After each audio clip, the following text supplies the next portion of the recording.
தெய்வத்தை வணங்கும் போது நமக்கு தெரியாத மந்திரங்களை தட்டு தடுமாறி சொல்லி சிரமப்பட வேண்டும் என்பதில்லை. எளிய ஒற்றை சொல் மந்திரங்கள் பல நம்மிடம் உள்ளன. ராம என்பதை மராயன மாற்றி உச்சரித்த வால்மீகி ராமாயணத்தை எழுதும் ஆற்றல் பெற்றார். அதாவது மன சுத்தத்துடனும் தீய எண்ணங்கள் இல்லாத சிந்தனையுடனும் நமது இஷ்ட தெய்வத்துடன் மனம் ஒன்றி மந்திரங்களை சொன்னாலே போதும், பலன் அபரிமிதமாக இருக்கும்.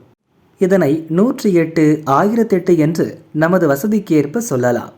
ஸ்ரீராமஜெயம், ஓம் நமோ நாராயணாய, சிவாய நம, ஓம் சரவணபவ, ஓம் கணேசாய நம என்று தெய்வத்தின் நாமங்கள் பல உள்ளன.